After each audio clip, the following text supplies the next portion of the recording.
Fabiano Fernando.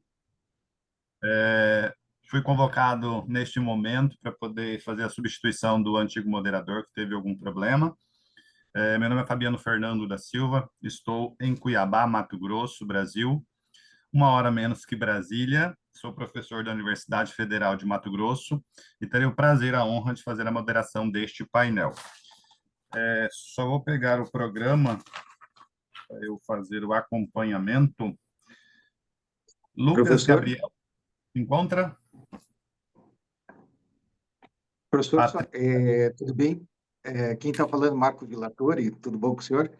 tudo bom, Professor, eu doutor estou em Marcos? Sevilha, tudo ótimo. Estou em Sevilha, a gente teve um evento agora e eu estou está chovendo bastante aqui, estou sem energia elétrica e estou sem internet, então estou só no celular e estou com 37% Ótimo. da, se Então, der para antecipar, professor, eu e o Rafael, que já está também eu vou falar perfeito, doutor rapidinho. Marco. Eu vi aqui que vocês Desculpe. são o último do painel, mas diante da problemática, acredito que os demais painelistas não se farão opositores disso. Só vou fazer a conferência rapidamente de quem está no painel para eu me adiantar. Já estamos sendo gravados, então nós iniciaremos com o doutor Marco Antônio César Villatori e doutor Rafael Henrique Mendes dos Reis, da Universidade Federal de Santa Catarina. Verifico aqui que Fábio já se encontra presente, doutora Elizabeth. Então, nós podemos iniciar. Peço licença aos demais panelistas por conta da nossa condição do Dr. Marco Villatori. Doutor, então faço a abertura dizendo que todos têm 10 minutos para poder fazer a exposição da sua temática. Havendo tempo sobejando ao final, nós fazemos debates e acréscimos entre os apresentantes, tá? Sem maiores delongas, eu passo a palavra à dupla por 10 minutos para apresentação. Muito obrigado, meu querido presidente. É uma honra estar nesse evento em Parma. Estive em Milão, só que tive que vir correndo para esse outro evento. E basicamente eu vou apresentar o Rafael, que é eu sou professor da Universidade Federal de Santa Catarina, da graduação, mestrado, doutorado, e o Rafael é nosso mestrando, e, e ele fez o trabalho de conclusão do curso de graduação também, sobre práticas restaurativas. E agora ele está analisando essa questão, né? Me deu a honra do convite para analisar junto com ele essa questão envolvendo compliance também. Então, passo a palavra para o Rafael para dar continuidade nessa apresentação. Muito obrigado. Bom dia a todos, muito obrigado pela palavra. Obrigado a todos por também terem submetido os temas, os quais apreciam com muito interesse, mas em virtude do tempo, vou direto aqui à apresentação, então. Bom, o nosso tema de pesquisa, ele vai ser as práticas restaurativas e os programas de compliance, para analisar os potenciais benefícios para a saúde psicossocial do ambiente de trabalho. Então, a forma como a gente consegue juntar as duas teorias para que isso aprimore, inclusive, os objetivos do desenvolvimento sustentável que estão presentes nas ODSs da ONU. Bom, sendo assim, o nosso problema de pesquisa, através da indagação, o emprego das práticas restaurativas em políticas de compliance representam uma forma eficaz de se promover a boa saúde psicossocial no ambiente de trabalho? E a nossa hipótese é de que sim, justamente por certas características compatíveis, como os canais de denúncia das políticas de compliance, a preocupação com a governança e a gestão de risco, bem como a justiça restaurativa, que visa restaurar os laços, o que é fundamental em um ambiente de trabalho, através do empoderamento das partes, em prol de garantir uma convivência evitando novos danos. Bom, sendo isso, o nosso objetivo vai ser identificar os benefícios que as práticas restaurativas podem trazer ao ambiente de trabalho e à sustentabilidade social quando utilizadas dentro dos programas de compliance das organizações. Nesse mesmo sentido, identificar também os potenciais benefícios que podem somar à sustentabilidade social e ao bem-estar psicológico dos trabalhadores. Para fazer essa investigação atingindo o objetivo, nós vamos utilizar nessa pesquisa o o método dedutivo com procedimentos descritivos, hermenêuticos e argumentativos. E a técnica empregada foi a de análise bibliográfica. Bom, a pesquisa ela se divide, então, em 3 itens, 3 capítulos, por assim dizer, de desenvolvimento. No primeiro deles, a gente trata das políticas de compliance, onde abordamos um pouco das concepções sobre a governança corporativa e a gestão de risco, como os gestores eles vão abordar e se preocupar com a parte do chamado ESG, que é a segunda parte onde a gente vai estar trabalhando dentro das políticas de governança corporativa, que seria a preocupação do Environmental Social Governance. Então, traduzindo ali para o português, a gente tem essa preocupação com a parte do meio ambiente, a parte do social da empresa, por assim dizer, de todos os envolvidos, os chamados stakeholders, e também a parte da governança, onde há a preocupação com a gestão de risco. Justamente pela origem das políticas de compliance, que vieram até mesmo como uma forma de enfrentamento à corrupção dentro das organizações, lá nos Estados Unidos, com uma série de sucessões de eventos, também na Inglaterra, e a gente observou que surgiu, principalmente na preocupação da governança, como que os gestores da empresa podem, então, contribuir para que aquela empresa, ela garanta, uma série de fatores que possibilitem ela lidar com agentes internos, os trabalhadores, o próprio conselho diretor, bem como com os agentes externos, que seriam a própria população consumidora, e a imagem até mesmo da empresa, mas isso é um objeto de uma outra pesquisa que estou sendo orientado pelo Dr. Villatori em seu desenvolvimento. Bom, então dentro dessas preocupações com o ESG, a gente vai focar para essa pesquisa no social, justamente em prol da efetivação dos direitos sociais no ambiente laboral e, mais especificamente ainda, o aspecto psicossocial. Então, elegemos, por recorte temático, uma pesquisa em torno do dano extrapatrimonial, em especial o dano eh, vinculado ao assédio moral. Bom, sendo assim, neste primeiro capítulo nós destacaremos a teoria em torno das políticas de compliance e a sua potencial compatibilidade com as práticas restaurativas. No segundo capítulo, nós vamos aprofundar concepções sobre o ambiente de trabalho, tratando com um aspecto psicossocial um pouco aprofundado, traçando breves considerações, partindo da análise legislativa e jurisprudencial sobre a parte do ambiente de trabalho no contexto brasileiro.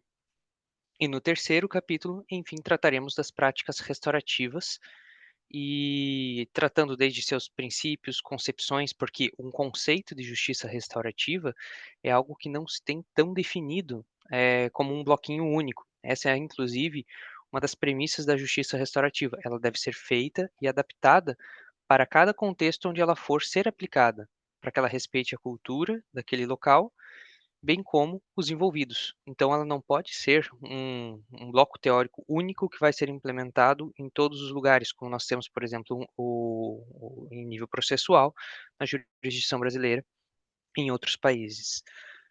Sendo essa uma das características dela, por isso nós tratamos mais de concepções e definições do que de termos e parâmetros gerais do que uma definição ou uma concepção. Também trataremos de seus princípios, que basicamente seria promover a restauração dos laços e como esses laços podem ser, então, podem evitar que haja a reiteração do dano em outros eventos. A justiça restaurativa, ela vai partir do encontro entre a vítima de um dano, o causador de um dano e a comunidade. Neste caso, a comunidade ela sempre vai ter os seus representantes, que em um ambiente de trabalho seria justamente os outros trabalhadores daquela empresa, podendo inclusive haver participantes da comunidade externa. Daí sim vem a contribuição das políticas de compliance com a preocupação com todos os stakeholders, inclusive o próprio consumidor é aquele que vai observar a imagem que a empresa tem perante a sociedade.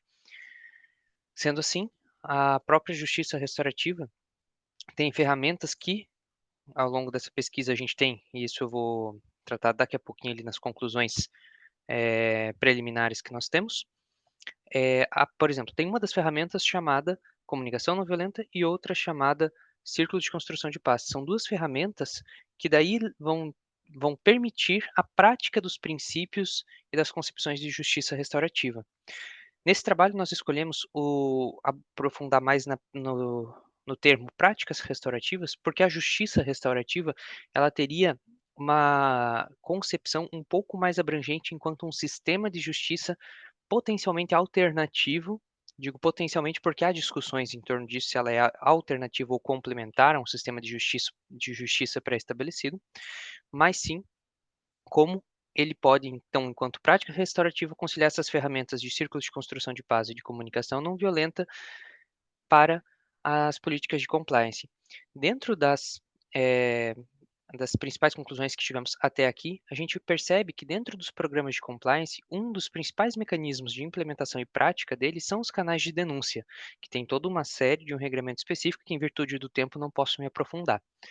Mas as práticas restaurativas, dentro desses canais de compliance, ela pode permitir o empoderamento dos envolvidos, que já estão ali porque sofreram ou perceberam algum dano, para si ou para terceiro, e ela permite, através dessas características, seus princípios e concepções, a capacidade de gerar um espaço seguro para a expressão e acolhimento das denúncias, principalmente, como destaquei lá no início, se estivermos falando de denúncia de casos de assédio moral ou danos extrapatrimoniais variados, né? E ela possui, então, mecanismos que permitem lidar com diferentes situações apresentadas, justamente porque ela não é esse bloquinho único. Assim, tais práticas contribuem de uma forma significativa para a empresa por trazer benefícios como a melhoria das condições de trabalho, o aumento da produtividade, colaboração para a sustentabilidade social, enquanto um dos objetivos do desenvolvimento sustentável da ONU, além da prevenção e reparação de danos morais aos colaboradores. Então, finalizo aqui minha fala. Caso o professor Vilatori queira complementar, fique à vontade. Muito obrigado. Só agradecer a gentileza do presidente e de todos. E parabéns, Rafael. Obrigado. Obrigado, doutor Marco Vilatori e Rafael Henrique, pela exposição. Parabéns pelo trabalho. Como eu entrei também no curso, já estavam esperando, não vou me delongar muito, mas só parabenizar pela pesquisa. Verifica-se a interdisciplinaridade, né, professor? O toque de vários assuntos que permeiam aí o direito do trabalho, a preocupação com a saúde e segurança do trabalhador, o compliance, que é algo que a gente não vê muito em debate, em pesquisas científicas, mas que tem muito a contribuir. A ligação com o ISD, com todas as problemáticas envolvendo aí a Agenda 30. Então, parabéns pela pesquisa. Ao final, sobejando o tempo, a gente faz um debate, faz uma interligação entre os trabalhos, se for possível. Obrigado pelo cumprimento do tempo também. Seguindo pela ordem, então, Lucas Gabriel Santos. Verifiquei no chat e não localizei o nome, mas pode estar cadastrado com outro. Encontra-se presente Lucas Gabriel Santos, da Universidade Estadual de Santa Cruz, como suspeitava. Então, na sequência, Patrícia Anjos Azevedo e Marco Rodrigues. Verifiquei que o Marco Rodrigues se encontra. Escola Superior de Tecnologia e Gestão de Direito Poliédrico do Porto e Universidade Portucalense, Infante Dom Henrique. Vai tratar sobre a temática validade probatória das comunicações eletrônicas em sede laboral e outras análises jurisprudencial. A partir de agora tem 10 minutos com a palavra.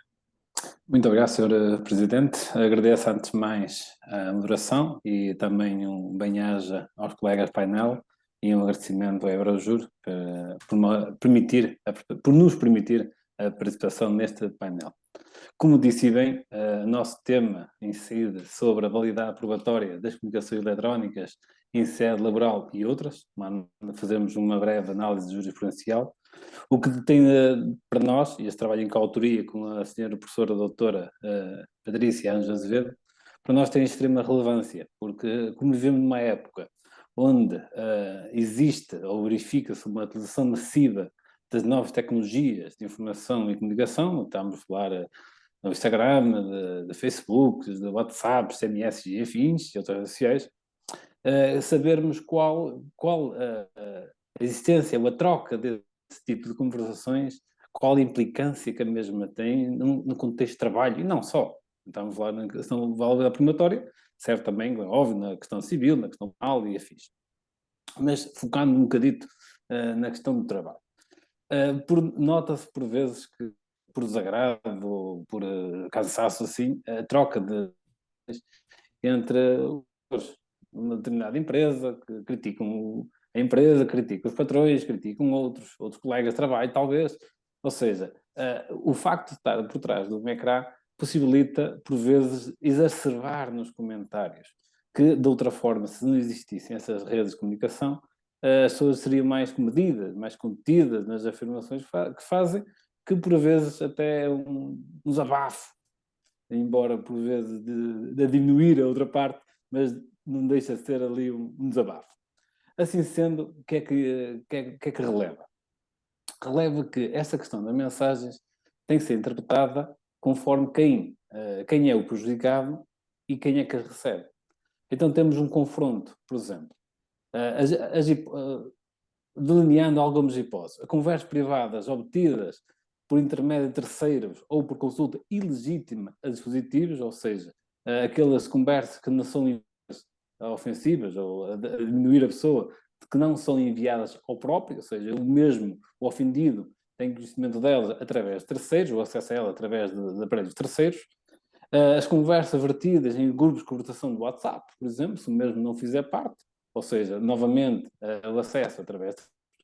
Podemos também pensar nas conversas privadas obtidas nos dispositivos de quem os utiliza como prova em tribunal, ou seja, se aquele ofendido recebe as respectivas mensagens e as utiliza para invocar alguma ofensa ou algum tipo de crime que se sinta lesado, como é óbvio, ou então imagens e fotografias publicadas em redes sociais abertas do próprio ou de pessoas com este diretamente relacionadas, abertas ao público. Porque sabemos que uma foto, por vezes que seja o grupo seja muito fechado, está na internet, está disponível, qualquer pessoa, ou quase qualquer pessoa, lhes consegue aceder. Então, o confronto desta questão prende-se muito com as regras atinentes à prova e à descoberta da veracidade material dos factos. Só a título de exemplo, em 2016, o Gabinete de Cibercrime do Ministério Público, cá no nosso ordenamento jurídico português, emitiu um que dizia o seguinte, e passo a citar: as mensagens curtas de texto, as SMS, têm sido cada vez mais utilizadas como prova.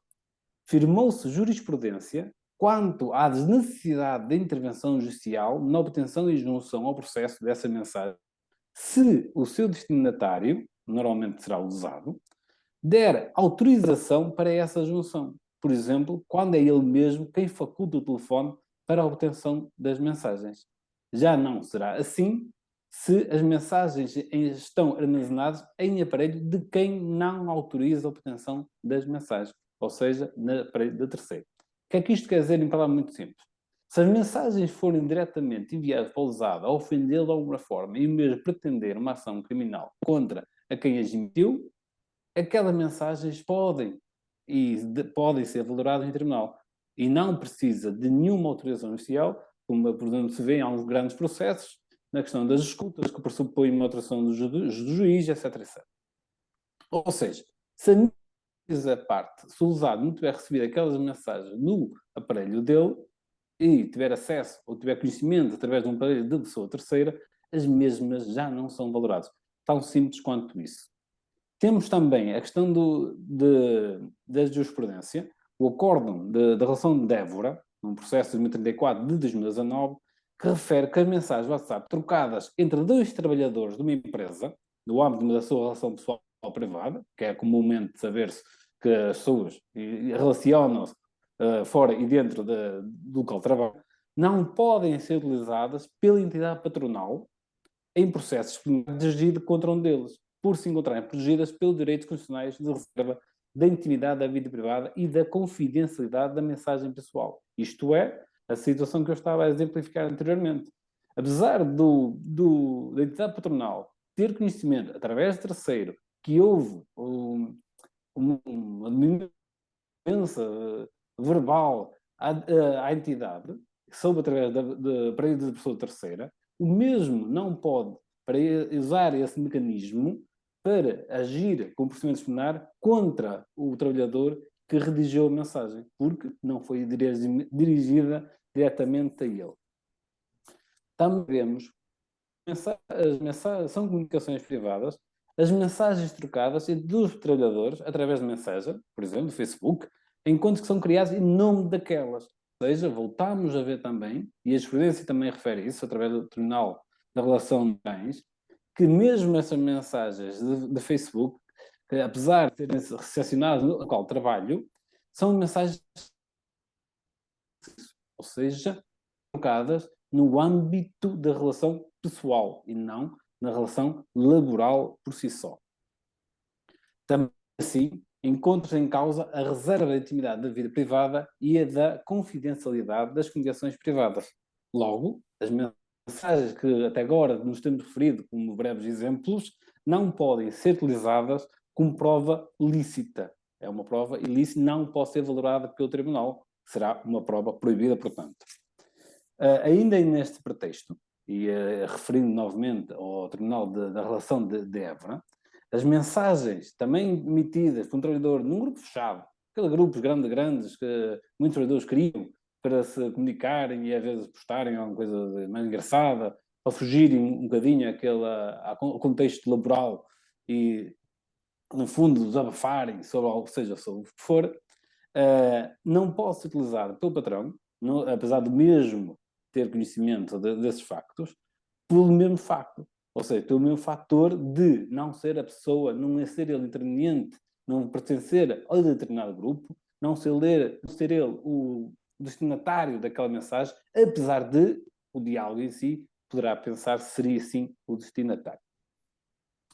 Então, temos que diferenciar logo por fim o seguinte. Em primeiro lugar, temos as conversas privadas obtidas por intermédio de terceiros ou por consulta ilegítima aos dispositivos que não podem ser valorados em sede de tribunal. Ou seja, isto é, mesmo em caso de procedimento disciplinar para despedir o trabalhador por força das mensagens que o mesmo remeteu, o mesmo não pode ser prejudicado a prestação. Porquê? Porque não foi dirigida a mensagem, não foi o acesso, não foi legítimo àquele caso. Assim sendo, a utilização dessas mensagens não pode ser valorada. Diferente serão as conversas vertidas em grupos de conversão WhatsApp, onde o meu faz parte, em que não se é incluído de todo o grupo todo, ou seja, não é dita uma mensagem para aquela pessoa em causa em si, mas sim no grupo, no desabafo, também não pode ser valorada. Já no tocante às conversas privadas obtidas nos dispositivos de quem as utiliza, essa sim pode ser prova em tribunal, por terem sido travadas diretamente com este, o que não resta qualquer dúvida relativamente à sua admissibilidade como prova lícita. Nesse caso, não se aplica o direito à reserva da intimidade da vida privada, nem o direito à confidencialidade da mensagem pessoal. E, finalmente, temos as imagens e as fotografias publicadas nas redes sociais. Neste caso, foi titulado direito à imagem que consentiu relativamente à sua divulgação pública. Ora, não existe qualquer limitação à respectiva utilização como prova em processos sociais ou outros processos que não permitem uma forma de divulgação pública. Assim dito, poder concluir então que tudo aquilo que for obtido através de terceiros não poderá ser valorado. Aquilo que for obtido, sendo ele o próprio destinatário, ou então nas redes sociais abertas, no caso das fotos das FIIs, essas sim podem ser utilizadas em contexto de um procedimento disciplinar ou então, mais grave, em contexto de tribunal para ação judicial.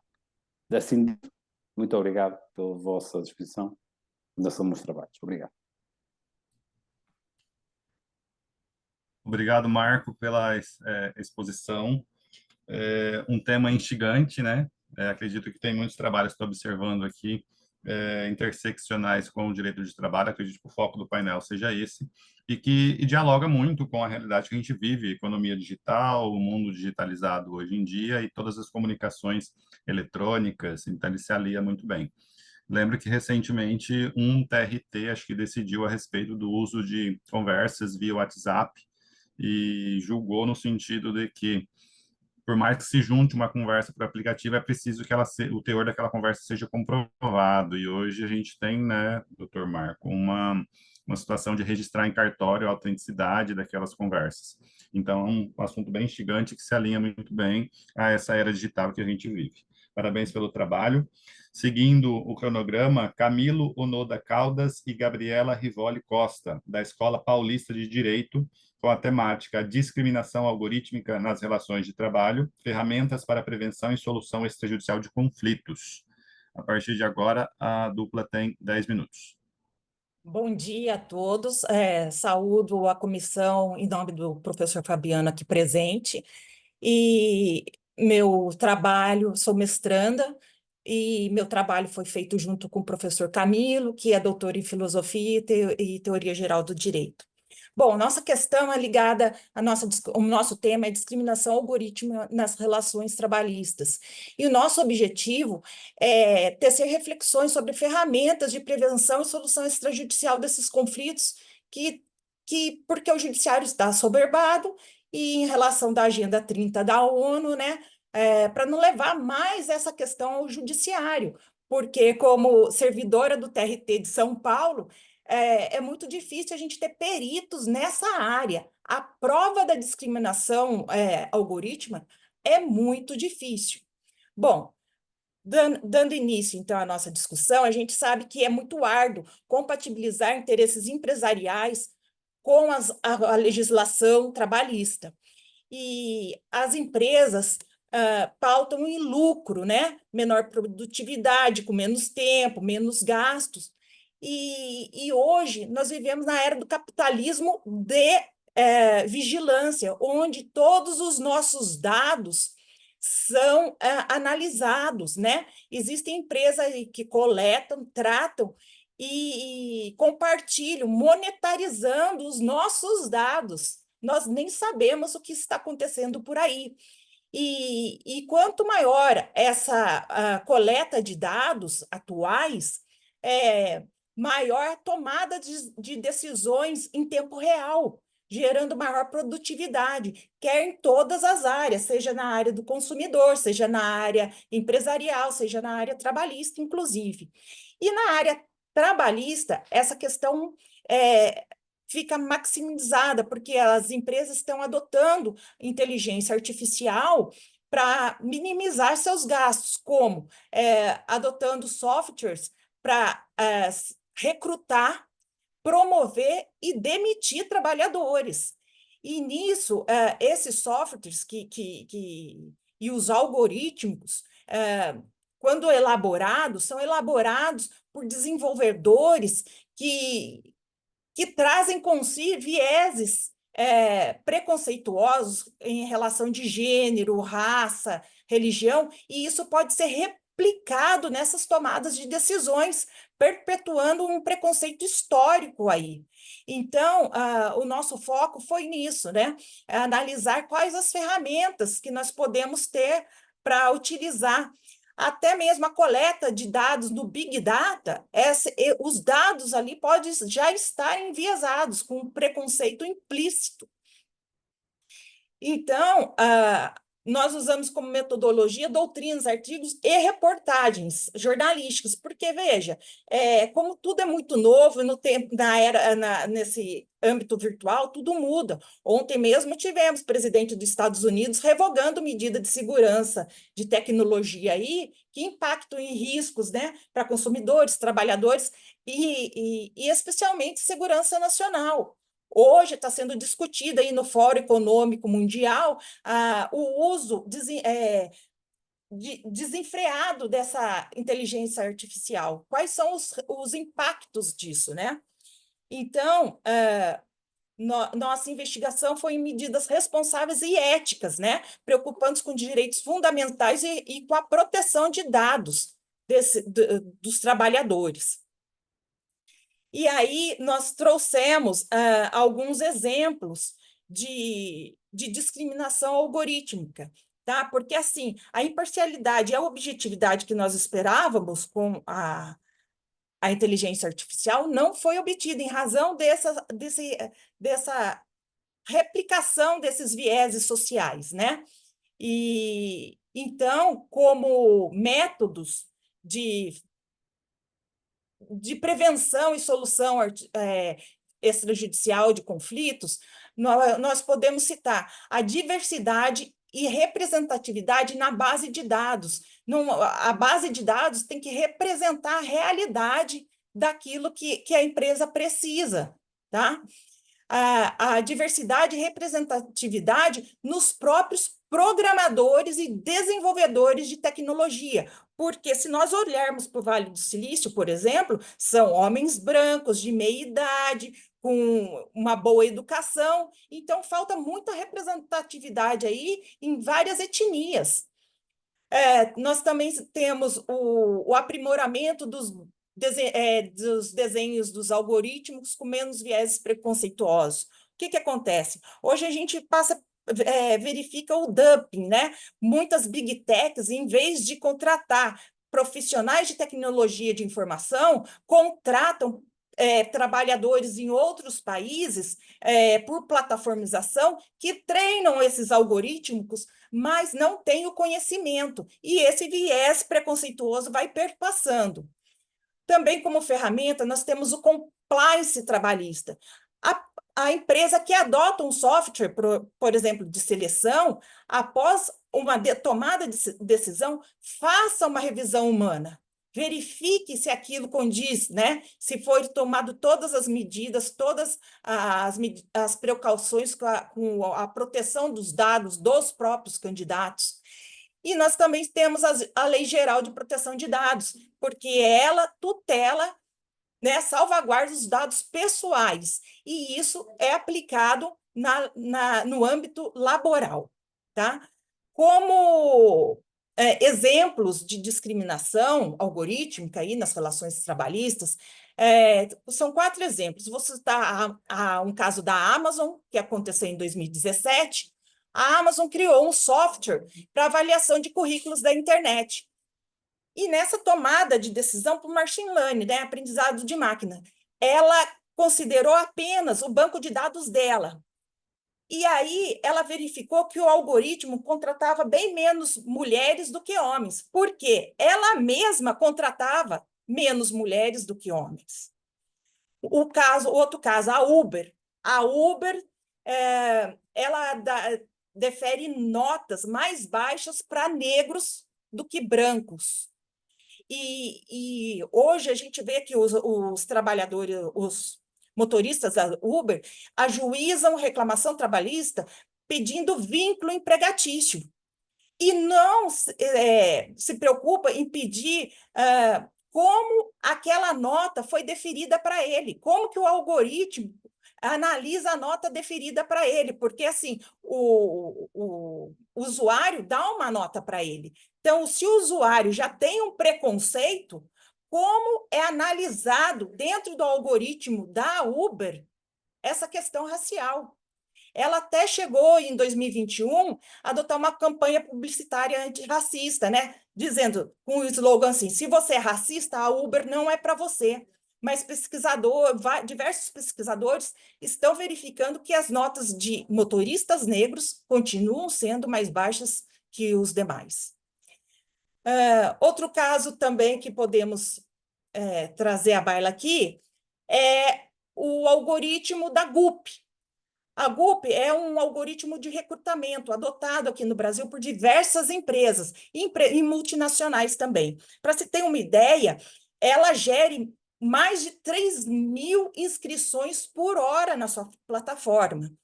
E dentre essas grandes empresas, 6 funcionários, né, de alto escalão suspeitam que o algoritmo rebaixa notas de mulheres em comparação a homens, rebaixa notas daqueles graduados em universidades com menores notas no MEC do que aquelas instituições com maiores notas.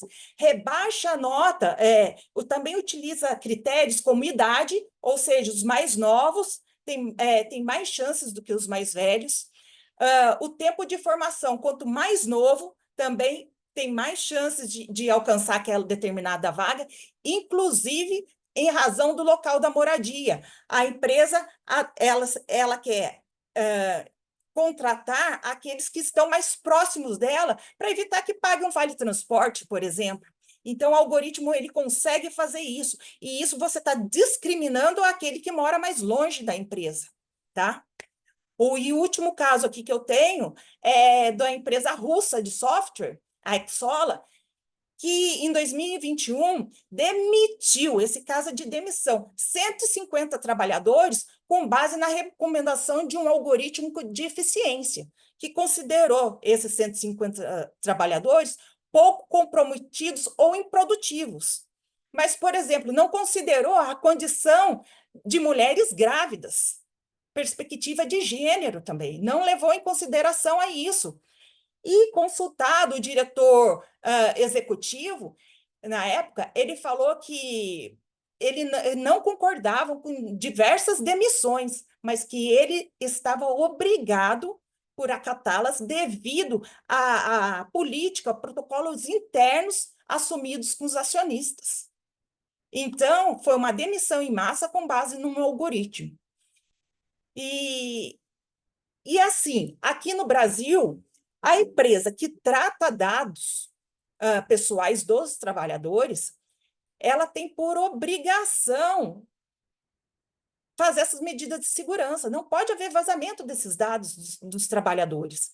E caso isso, e ainda a empresa que utiliza software IA, né, generativa ou até software com programação humana, se o trabalhador quiser, ou mesmo o candidato, quiser saber como chegou àquela conclusão, aquela tomada de decisão para um preenchimento de uma vaga, para uma promoção ou para uma demissão, ele tem o direito de saber e a empresa tem que explicar.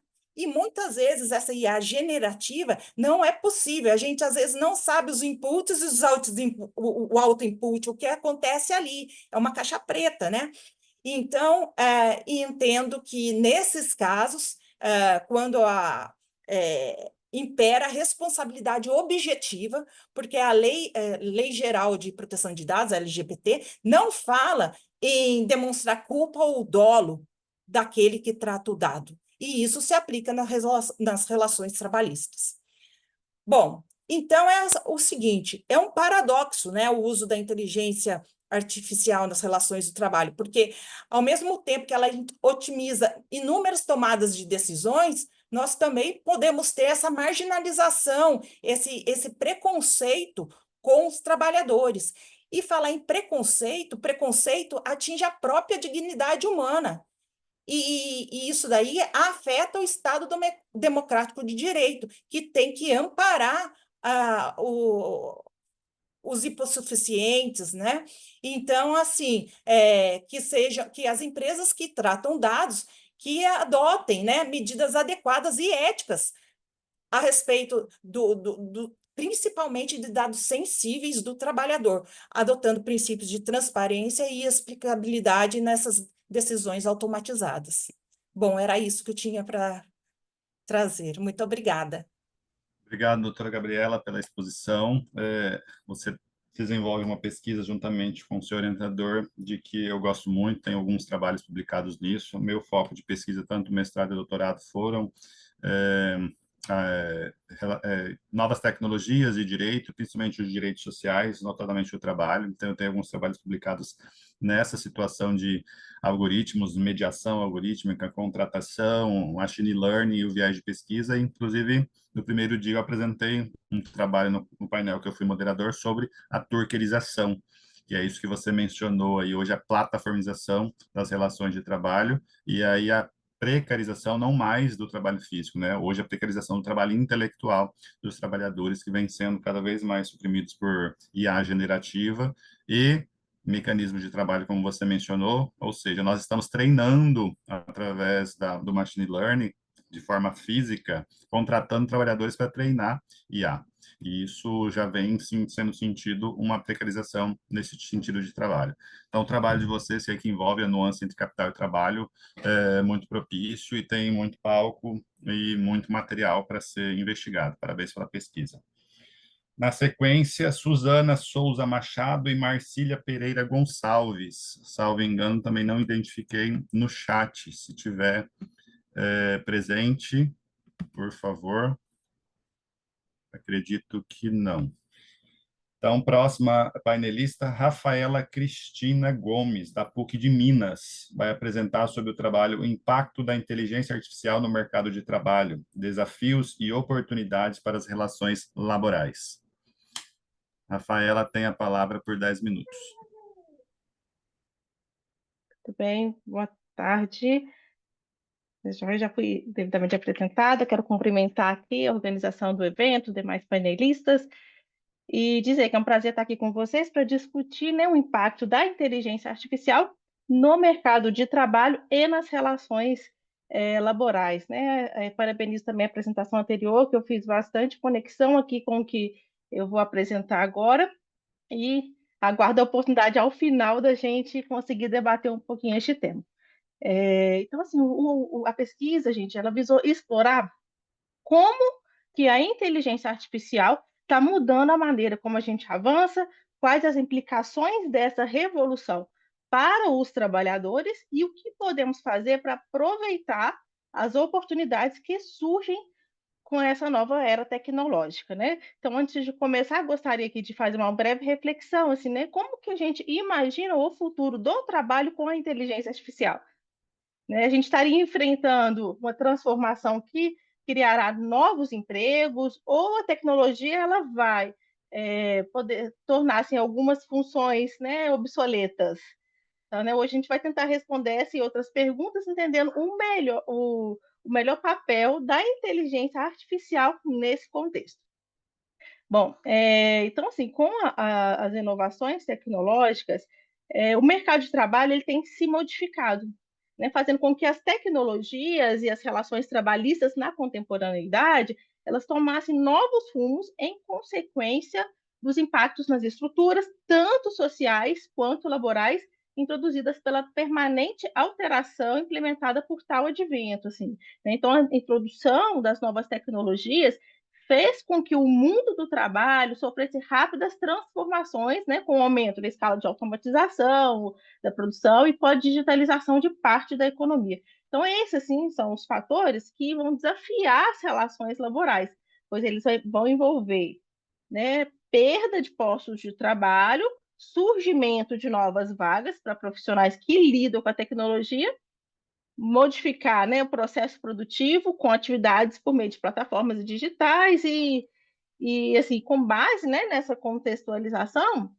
o tema desenvolvido nesse artigo, ele vai trazer qual que é o impacto da IA no mercado de trabalho, vai considerar desafios e oportunidades para as relações laborais, né? Então, quando a gente fala em impacto, a gente tem uma tendência de acreditar no impacto somente negativo. Então, assim, essa pesquisa, ela buscou desenvolver o impacto, considerando, né, os vieses positivos e negativos para o mercado de trabalho, assim, né, o temor que às vezes ela tem criado nas relações laborais, né, haja vista que alguns trabalhadores se sentem ameaçados pela tecnologia. Então, assim, o que a gente conseguiu, assim, né, observar aqui ao longo da pesquisa é que né, o método utilizado, né, foi uma pesquisa qualitativa de cunho descritivo, utilizando-se da pesquisa bibliográfica. E aí, trazendo aqui o que tem de impacto positivo, a gente pode perceber alguma redução de tarefas repetitivas e perigosas. Então, assim, aquela questão de saúde e segurança do trabalhador, quando utiliza-se, né, a possibilidade de aplicar inteligência artificial para exercício de algumas atividades consideradas perigosas, insalubres, isso é sim um impacto positivo, né? Que isso vai fazer com que o empregado possa se dedicar mais tempo para atividades, né, que exijam criatividade e tarefas estratégicas, né? Eu tenho até um exemplo prático aqui, que eu né, faço a parte da gestão de uma estatal em que a gente trabalha com as contratações públicas, o que a gente conseguiu internamente utilizar um chatbot, né? Foi criada uma inteligência generativa para que ela pudesse responder questionamentos, padrões daquele grupo ali, daquela equipe, e isso tem possibilitado que a equipe se dedique a tarefas mais estratégicas, né? A gente colocou com que a inteligência portasse ali uma base operacional e deslocar a equipe para outras atividades que exijam mais, né, criatividade, né? Tirou a parte mecanizada que existia nesse padrão de respostas que hoje dependia muito da atuação direta da equipe e transferiu para outras tarefas mais criativas. Então, isso, de alguma forma, foi considerado positivo, né, pelos trabalhadores envolvidos ali naquela atividade que deixa, de certo ponto, de ser mecanizado. E isso faz com que aumente a produtividade e precisão. Né? Por um outro lado, tenha também impactos negativos, como a substituição da mão de obra e a incerteza sobre futuros empregos. Então, há um questionamento em algumas profissões, a exemplo de arquivista, bibliotecário, sobre a sobrevivência dessa atividade no mercado de trabalho, haja vista que também há uma mudança, uma virada de chave sobre, né, a própria virtualização, digitalização, até que ponto, né, assim, essa função sobrevive a este meio, ou também até que ponto ela tem que se adaptar para, de fato, não se tornar obsoleta. Em relação aos desafios nas relações de trabalho, a gente, né, então, coloca ali, né, que a própria automação ela pode fazer com que haja a perda de cargos operacionais, né, para as máquinas e algoritmos, e também essa obsolescência de funções até então tradicionais. E um desafio também é a necessidade constante de requalificação, para que, né, haja uma transição para novos formatos de trabalho. E isso em si, né, é um desafio. Até cito o exemplo do setor público, né, em que há assim, pessoas já um tempo de casa, e aí não é todos que vão aceitar de bom grado essa transição para novos formatos de trabalho. Então, é um desafio da gestão pública também nesse sentido, e, por consequência, né, adaptar essas novas demandas de mercado. E outras, né, assim, oportunidades observadas, né, que podem ser proporcionadas pela inteligência artificial, são algumas melhorias organizacionais, né, que são a identificação de padrões em grandes volumes de dados, que pode agilizar a execução de tarefas críticas e estimular a inovação e competitividade, e isso é visto como benefício para os trabalhadores, no sentido em que pode reduzir os riscos, né, e maior tempo para atividades até pessoais, assim, né? Às vezes atividades que exigia dele uma carga horária extensiva, e a automatização, o uso da inteligência artificial pode ali, né, adequar o horário de exercício, de prática laboral ali, reduzir esse horário e fazer com que ele tenha mais qualidade de vida para se dedicar a atividades até pessoais. E aí, gente, assim, como tem algumas conclusões, né, preliminares, é que, né, sem esgotar, obviamente, o assunto, que assim, as oportunidades proporcionadas pelas inteligências artificiais nas relações laborais, né, entre outros, vai referir o quê? Diminuição da realização de tarefas repetitivas e perigosas, automatização das tarefas rotineiras e cansativas, análise de grandes volumes de dados, identificação de padrões, além do impulsionamento da inovação, rapidez, produtividade, agilidade, precisão e tomada de decisão. E quanto aos desafios, a gente tem, né, a substituição da mão de obra humana por máquinas e algoritmos em tarefas operacionais e repetitivas, desemprego em larga escala, cargos e funções, né, se tornando obsoletas, e as incertezas no que se diz a respeito ao futuro dos cargos e o papel, né, dos trabalhadores quanto ao desempenho das suas funções. Então, gente, são esses assim, os insights que a gente já consegue observar na pesquisa. Assim, ela é ainda incipiente, haja vista que o assunto ele é muito novo, então a gente ainda não tem esse tem esse temor inicial em torno da inteligência artificial, o que ela já vem impactando, né, dos trabalhadores, né? Qual que é a percepção, a sensação que eles sentem em relação à presença ou à chegada da inteligência artificial no ambiente de trabalho. E aí, assim, a gente, como está incipiente, a gente ainda aguarda um pouco a evolução para ver o que, de fato, a inteligência artificial pode impactar ou positivamente ou negativamente na classe trabalhadora, né? Eu acho que ainda tem esse temor, apesar de que alguns já observam conseguem colher frutos positivos da presença da IA ali no meio laboral. Então, assim, novamente, né, agradecer a atenção, né, por participar e a oportunidade de participar dessa discussão sobre o impacto da inteligência artificial no mercado de trabalho e fico aqui à disposição. Obrigado, doutora Rafaela, pela exposição. Sorri durante bom tempo da sua apresentação, porque me vi na construção da minha dissertação de mestrado. Você perpassou aí vários trabalhos, tem perpassado por muitas coisas de pesquisa. E é interessante quando a gente dialoga em grupo com outros pesquisadores, quanto isso oxigena a nossa visão, o quanto isso contribui.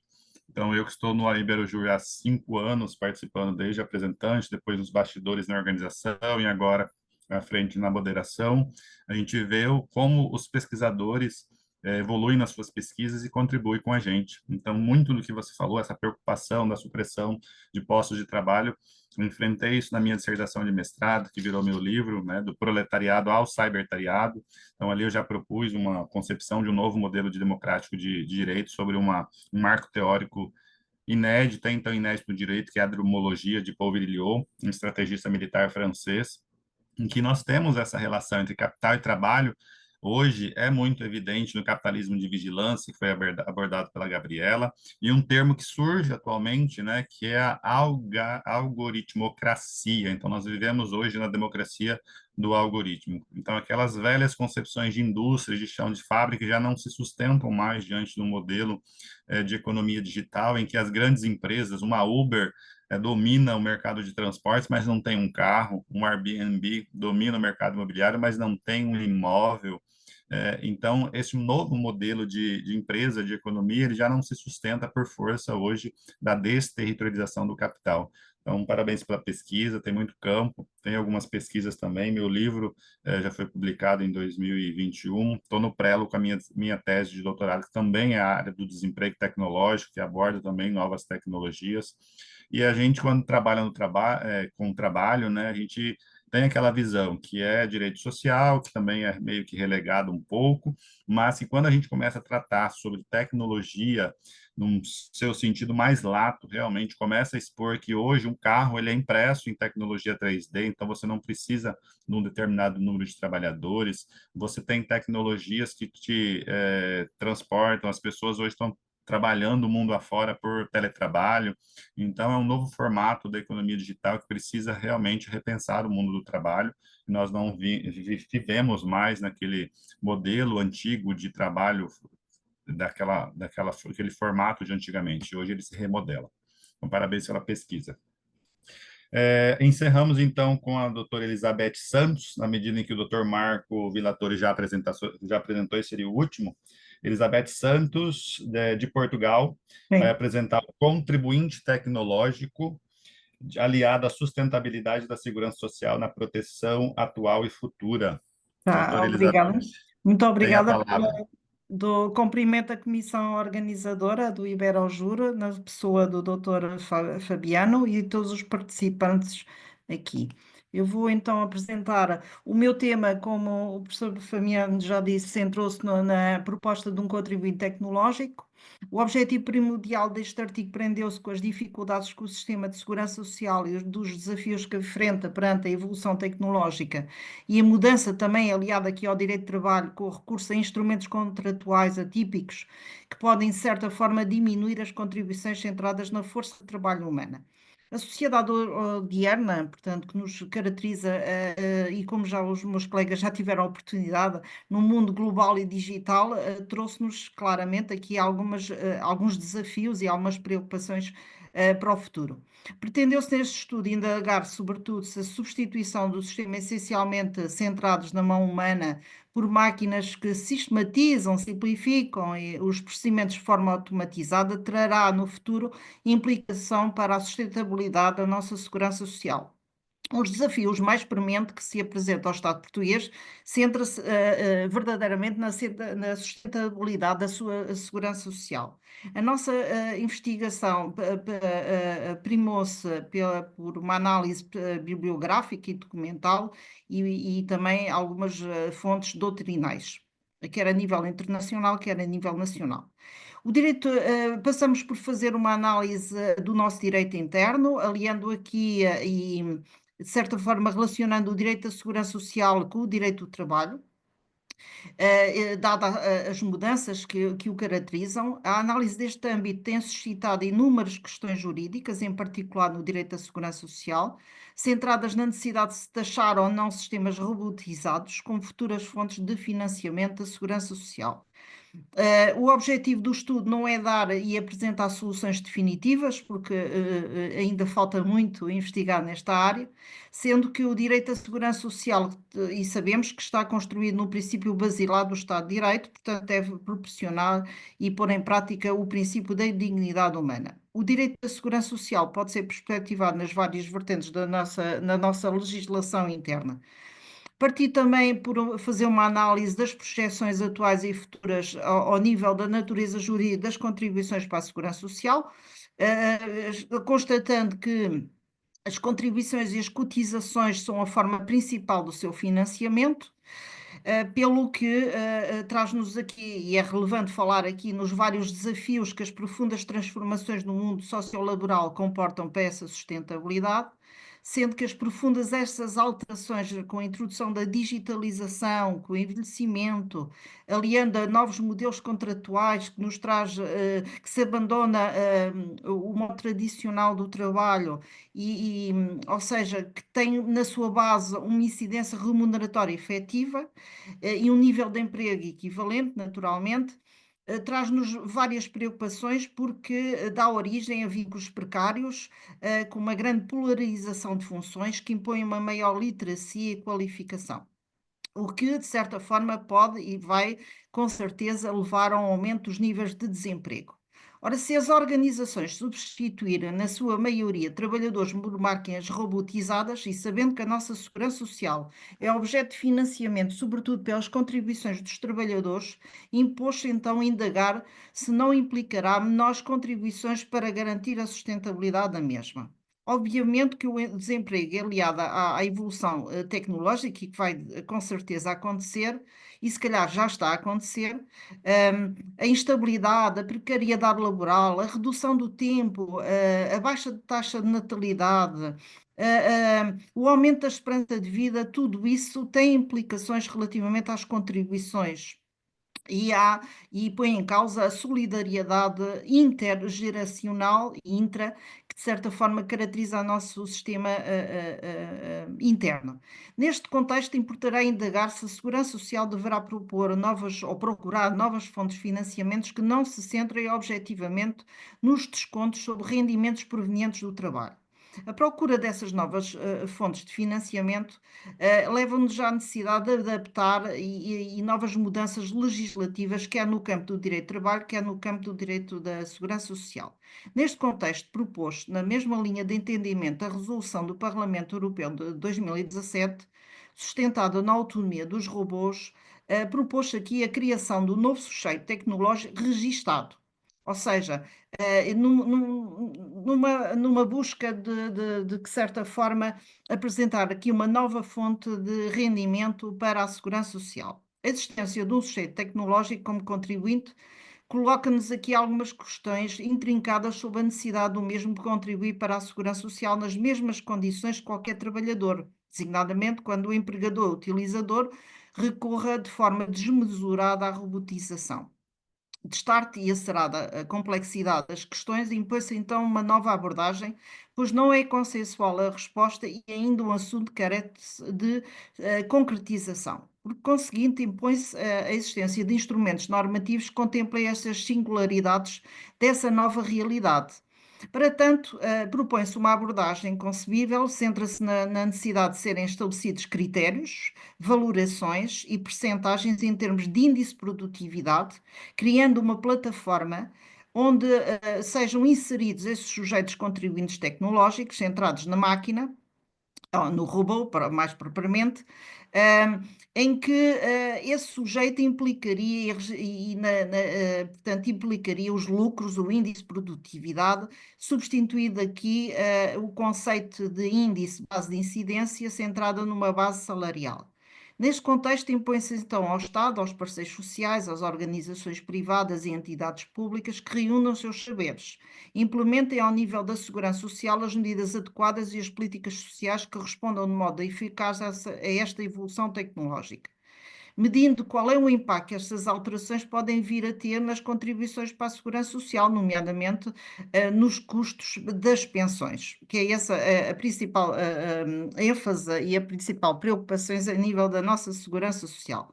O presente estudo pretendeu levantar, então, uma reflexão sobre a necessidade ou desnecessidade de uma reforma ao nível das fontes de financiamento para assegurar a sustentabilidade da segurança social, não assente já nas taxas sociais únicas que incidam apenas na base salarial. Refira-se neste campo o Livro Verde para a Sustentabilidade da Segurança Social, que foi criado e que esteve em discussão pública até o dia 15 de dezembro, e que pretende, no fundo, aprofundar as alterações legislativas à nossa Lei de Bases da Segurança Social e que estabelece novas estratégias para adaptar o nosso sistema às novas realidades financeiras e sociais. Será essencial regular novas bases de incidência contributivas, isto já a nível conclusivo, desenhadas sobre o rendimento da máquina, o seu lucro, modificando, definindo uma nova taxa aplicável ao cálculo contributivo, ajustando aos novos sujeitos contribuintes tecnológicos. Torna-se assim fundamental perceber primeiro a dimensão destes problemas para depois se legislar corretamente. Deve salientar-se que é crucial mudar a legislação, sem dúvida, mas o melhor caminho será escutar nesta matéria todos os intervenientes para se definirem medidas que contribuam simultaneamente para garantir que as organizações continuam a laborar no nosso território, sob pena dos grandes grupos internacionais abandonarem o território para sediarem em países menos burocráticos. A temática exigirá, a nosso ver, um contínuo debate para a sua concretização, centrando a sua atenção na diversificação das fontes de financiamentos que se impõe também uma articulação entre políticas económicas, sociais e laborais, como meios para a promoção e do próprio desenvolvimento económico, da própria sustentabilidade financeira da segurança social que depende efetivamente deles. Em jeito de conclusão, terão que ser implementadas políticas públicas sólidas, inclusivas, sustentadas e incentivar aqui a utilização de sistemas robotizados de forma ponderada. Por outro lado, impõe-se a promoção de programas de proteção a nível de emprego, desemprego, educação, requalificação e aquisição de novas competências que elevam os recursos humanos e políticas que se conjuguem com o sistema de proteção social ajustado à nova realidade. Contudo, defendo que a taxação dos robôs não deve ser feita de forma equitativa entre isto defendo porquê? Porque as nossas organizações necessitam dos sistemas robotizados, sobretudo em atividades onde os trabalhadores estão expostos a maiores riscos profissionais. Os sistemas robotizados vêm, por exemplo, em atividades onde estão expostos a esses maiores riscos, de certa forma, minimizar a exposição ao risco. Penso que nessas situações deveria ser relevado a possibilidade de não ser aplicado a taxação sobre esses robôs. E concluo e ficarei ao vosso dispor para qualquer dúvida que eventualmente tenha surgido. Muito obrigada. Obrigado, doutora Elizabeth, pela exposição. Mais um trabalho que dialoga perfeitamente com o foco deste painel, que é as aplicações dos direitos sociais, notadamente o direito do trabalho, agora como contribuinte e o impacto na previdência social, que é algo também que dialoga com a minha tese de doutorado, que está no prelo para publicação, que é o impacto do desemprego tecnológico e o nosso risco de falência previdenciária aqui no Brasil. Sabemos todos nós que a nossa previdência ela caminha para uma um risco de colapso por força exatamente de todas essas nuances abordadas pela doutora Elizabeth, número de natalidade, emprego formal caindo cada vez mais, uso da automação para substituição de postos de trabalhos formais, que vai diminuir o custeio da base da Previdência Social e com um risco de colapso aí no nosso sistema intergeracional. Sabemos que é calcado na solidariedade social, os que trabalham contribuem para a previdência futura daqueles que estão ainda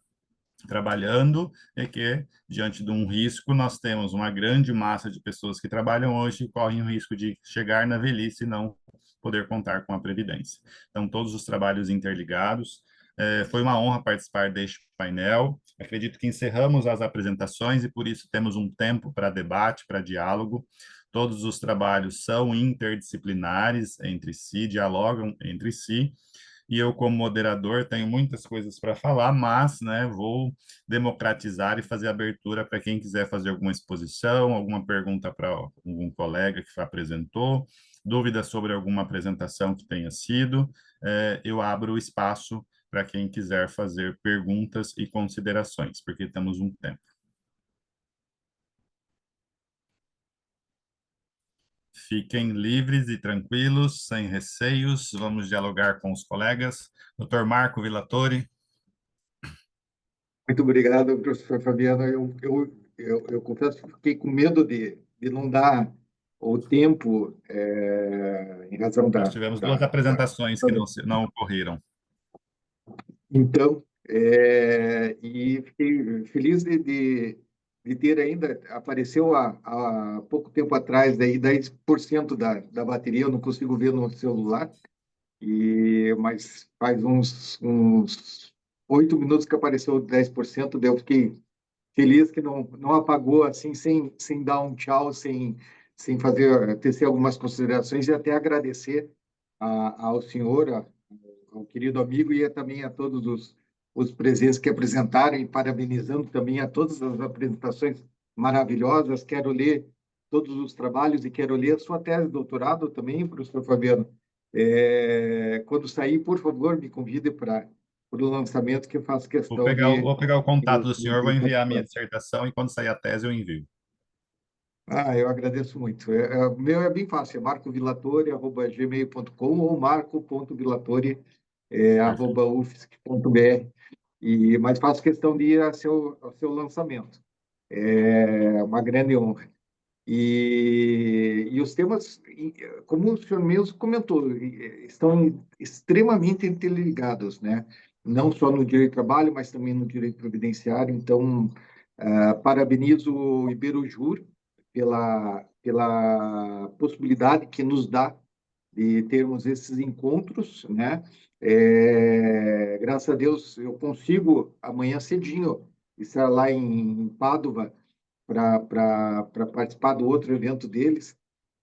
Foi só essa correria para vir aqui para Sevilha para um outro evento que é relacionado ao pessoal da Pablo Olavide, mas para mim é uma grande honra participar também do Iberojur de uma forma completa. Muito obrigado. Nós que agradecemos a participação de todos, por apresentar, por dispor e confiar no Iberojur para a apresentação dos seus trabalhos. Alguém, alguma consideração, alguma dúvida? Eu também gostaria da tese, da dissertação do senhor, doutor. E o livro do senhor está em plataformas para comprar? Como é que é? Tá sim, tá na Amazon, ele saiu pelo selo Dialética, do proletariado ao cybertariado. Aí tem a dimensão de um Estado democrático de direito, de dimensão dromológica para enfrentamento do desemprego tecnológico. Muito obrigada. Está colocado do proletariado ao cybertariado, ele vai aparecer nas plataformas. Tá certo, então. Muito obrigada. Nada, e coloquei no chat os meus contatos. Eu vi que muitos aí estão realizando pesquisas de mestrado, de doutorado. Caso queiram dialogar, o professor está à disposição para ajudar no que for preciso, para contar aí como foram os bastidores das nossas pesquisas, porque nós sabemos, né, professor Marco, porque é um trabalho solitário em determinada fase da escrita da dissertação, da tese, todas as cobranças internas, cumprimento de prazos e produzir. A gente sabe que chega um momento em que a estafa mental nos assola e nós precisamos de várias medidas aí para poder prosseguir na escrita. Então, dito isso, alguém mais? Então, eu faço o encerramento do evento, agradecendo a participação de todos. Foi uma honra, ainda que de última hora, ser chamado para apresentar, para moderar este painel, como são as coisas, né, doutor Marco, Rafaela, Elizabeth, Rafael. Vim com um chamado, né, da comissão, por favor, precisamos de você para substituir um professor de urgência. Eu não imaginei que seria um painel que me causasse tanta, digamos, nostalgia por lembrar das pesquisas e que dialoga tanto com as pesquisas que eu tenho feito. Então, o coração enche de alegria, desejo a todos vocês excelentes pesquisas, um excelente trabalho e um bom evento.